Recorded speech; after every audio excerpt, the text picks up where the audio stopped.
नमस्ते, अभिवादन आपका इनोसेंट इन्वेस्टर के इस नए वीडियो में आपके लिए डिस्क्लेमर बात करेंगे विप्रो का रिजल्ट आया हुआ है उसका डिस्कशन करेंगे। 10 सालों का जो रिकॉर्ड टूटा है उस पर भी हम आपको अपना एनालिसिस देंगे और क्या आपको उस पर आंख बंद करके भरोसा कर लेना चाहिए, क्या आपको बहुत ज़्यादा खुश हो जाना चाहिए, यही चीज़ हम आपके सामने रखने की कोशिश करेंगे। सबसे पहले चलते हैं रिजल्ट पर। रिजल्ट में कई सारे डेटा पॉइंट्स होते हैं, आपको मैं आसान भाषा में समझाने की कोशिश करता हूँ कि एक नया बंदा भी हो उसको बातें समझ में आ जाएं। चलिए एक चीज़ यहाँ पर नोट करिएगा कि ये जो डेटा है ये मिलियंस में है, तो इसको हम करोड़ में कन्वर्ट करके आपको बताएंगे। करोड़ में कन्वर्ट करने के लिए कुछ नहीं, बस एक पॉइंट से पहले हमको डॉट लगाना होगा, तो इसको हम कह सकते हैं 16,245 करोड़। ठीक है, ये नॉर्मल रेवेन्यू आया है। इसके बाद अदर ऑपरेटिंग इनकम जो इनकी आई वो कुछ नहीं, अदर इनकम में 5,333 करोड़ नहीं 533 करोड़ की इनकी इनकम आई है। यहाँ पर आपने समझ लिया डॉट का क्या मतलब है।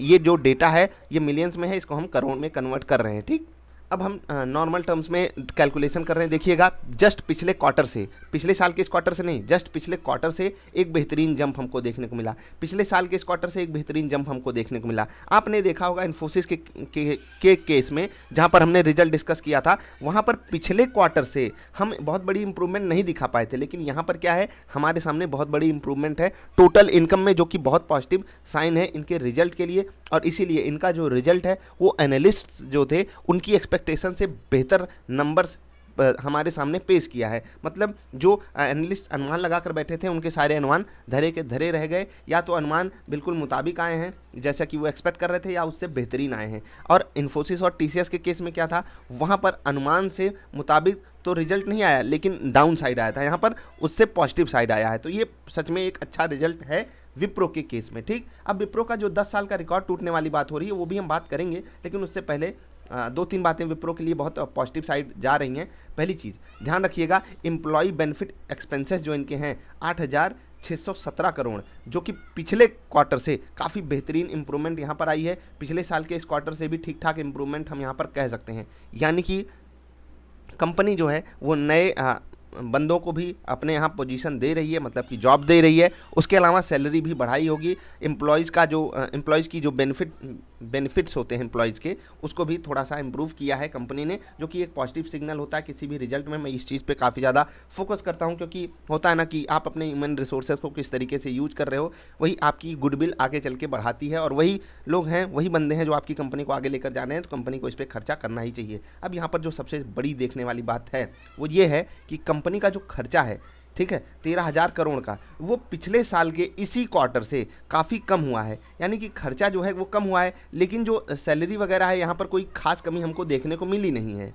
तो आप यहाँ पर नाम वगैरह से अलग अलग डेटा पॉइंट्स कवर कर सकते हो, लेकिन मैं एक चीज़ यहाँ पर आपको बताना चाहता हूँ, जो ट्रैवल वाली चीज़ है। ट्रैवल का खर्चा देखिए, यहाँ पर केवल 131 करोड़ और पिछले साल के इस क्वार्टर में 403 करोड़। अब एक आईटी कंपनी ट्रैवल में इतना खर्चा क्यों करे, उनको तो पहले से इस खर्चे को कंट्रोल करना था। खैर, मुझे जहाँ तक उम्मीद है कि विप्रो अब इस खर्चे को बढ़ने नहीं देगा बहुत बड़े लेवल पर। 131 करोड़, यहाँ पर देखिए 300 करोड़ कंपनी ने सीधे बचाया है, और ये बहुत बड़ा नंबर है। भले विप्रो बहुत बड़ी कंपनी हो, लेकिन 300 करोड़ मामूली बात नहीं होती है।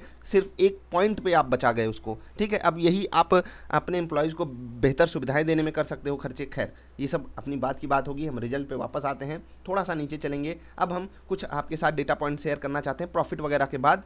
आई होप आपने यहाँ तक रिजल्ट को अच्छे से समझ लिया। कंपनी का जो खर्चा हो रहा था मैं आपको फिर से समझा देता हूँ, 16,778 करोड़ ये कंपनी की कमाई हुई, 13,029 करोड़ ये कंपनी का खर्चा हुआ इस क्वार्टर में। पिछले साल के इस क्वार्टर में 13,376 करोड़ का खर्चा हुआ था, 16,340 करोड़ की कमाई हुई थी। तो यहाँ पर एक ठीक ठाक हमको सेविंग, मतलब कि जो जिसको हम प्रॉफिट कहते हैं, वो हमको देखने को मिला था। और जस्ट पिछले क्वार्टर में भी हमको ठीक ठाक प्रॉफिट देखने को मिला था। यहाँ पर चीज़ें अंडर कंट्रोल हैं, कोई दिक्कत है नहीं। एक्सपेक्टेशन बीट किए हैं इन्होंने।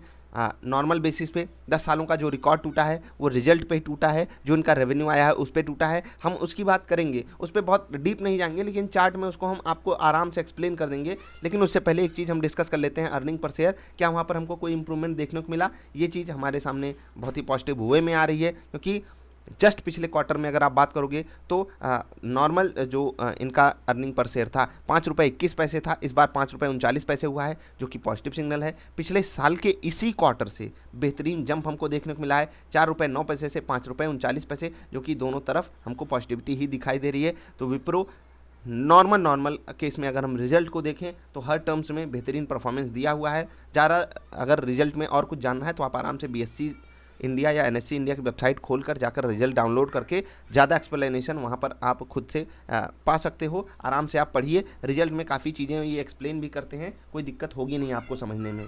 हम रिजल्ट में आसान चीज़ें देखते हैं और हमने देखा अर्निंग पर शेयर बढ़ा हुआ है, ये सब चीज़ें हम अब आते हैं चार्ट पर एक्सप्लेन करने। अब आपको कई सारे मीडिया हाउसेस अलग अलग जगहों पे हेडलाइन ये दे रहे हैं कि विप्रो ने कहा कि 10 साल का रिकॉर्ड टूट गया। भाई एक बात बताओ, विप्रो ने कहा 10 साल का रिकॉर्ड टूट गया, इसमें कौन सी बड़ी बात हो गई?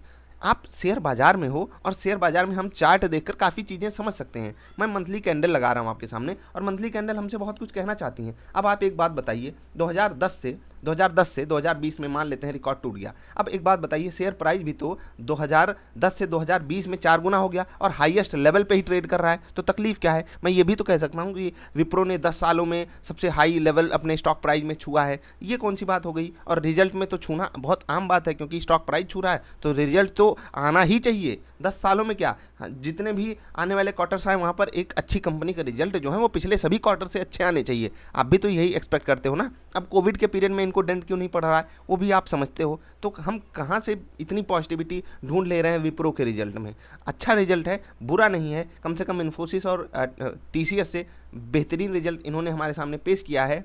लेकिन ऐसा नहीं कि हम इसमें खरीदारी कर जाएं और अंधाधुंध खरीदारी कर जाएं। ट्रेड हम कर सकते हैं, इन्वेस्टमेंट की सलाह आपको बिल्कुल नहीं है, खासकर ऐसे रिजल्ट पे जहां पर हमारे सामने अनसर्टेनिटी हो पूरी की पूरी बाजार में।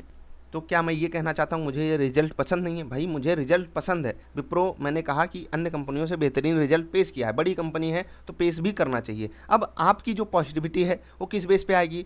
हेडलाइन देख करके, विप्रो के मैनेजमेंट की कमेंट्री देखकर। देखो मैनेजमेंट अपनी कमेंट्री किस तरीके से करेगा, वो कंपनी के बारे में बात कर रहा है, वो स्टॉक प्राइस के बारे में कम बात करेगा, या फिर करता भी है तो बहुत मतलब पीछे वाले दरवाजे से करता है। खैर, अभी हमारे सामने समझने वाली बात यह है कि जो कंपनी है वो पिछले 10 सालों के हाईएस्ट रेवेन्यू पे खड़ी है और उसी चीज़ को सम्मान देते हुए इनका स्टॉक प्राइस भी हाईएस्ट लेवल पे खड़ा है। देख रहे हैं कितना बड़ा मोमेंटम आया हुआ है। क्यों आया है? क्योंकि सबको पता है कोविड के बाद आईटी कंपनियों में बोलबाला धूम धड़ाके से चलने ही वाला है, इसी कारण ये बूम आया है। हम सब इसके लिए तैयार थे क्या? हाँ बिल्कुल तैयार नहीं थे, तो भी हमको तैयार होना चाहिए। डिप मिले तो ही खरीदारी करनी है। इस रिजल्ट पे मैं आपको खरीदारी की सलाह नहीं देता हूं। और ये जो 10 सालों के रिकॉर्ड वाली बात हो रही है मुझे टोटल बकवास लग रही है।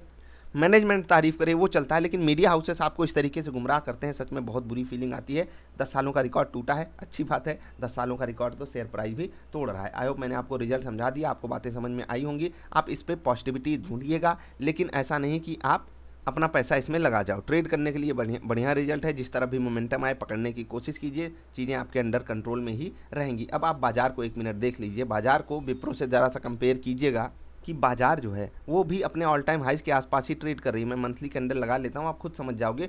बाजार देखिए अपने ऑल टाइम हाइज के आसपास ट्रेड कर रही है। अब मैं कह दूँ बाजार की सारी कंपनियों ने तोड़ दिया अपने 10 सालों का रिकॉर्ड, तो ये कोई पॉजिटिव बात हो गई क्या? नहीं, क्योंकि बाजार भी अपने ऑल टाइम हाइज पे ट्रेड कर रही है। इसमें पॉजिटिविटी हमको दिख कहाँ से रही है? ये बिल्कुल नॉर्मल सी बात है। ये तो वही बात है कि भाई हमें अब आज की डेट में मैं अपने सभी पिछले बर्थडे से ज़्यादा बहुत ज़्यादा बड़ा हूँ। मतलब कि आप समझ रहे हो ना मैं क्या कहना चाहता हूँ, कि मेरी एज इस वाले बर्थडे पे सबसे ज़्यादा है। ये बिल्कुल इसी तरीके की बात हुई। इन सब चीज़ों से आप सावधान रहिएगा। आई होप आप बात को समझोगे जो मैं कहना चाहता हूँ, इसको पॉजिटिव वे में ही लीजिएगा। मैं कहीं से भी ये नहीं कहना चाहता कि विप्रो का रिजल्ट बुरा है या कोई चीज़ नेगेटिविटी मुझे दिखाई दे रही है। बस मैं कहना चाहता हूँ आप ये जो ओवर हाइप वाली चीज़ें क्रिएट की जाती हैं उनसे सावधान रहिए, तो आप काफ़ी पैसा अपना बचा लोगे इस बाज़ार में। और अगर आपको लगता है कि आप इस वाले बर्थडे पे पिछले बर्थडे से कम उम्र के हो तो ज़रा बताइएगा। कुछ लोगों की उम्र कम होने लगती है, पता है ना आपको। हाँ, मिलेंगे फिर से। नमस्कार।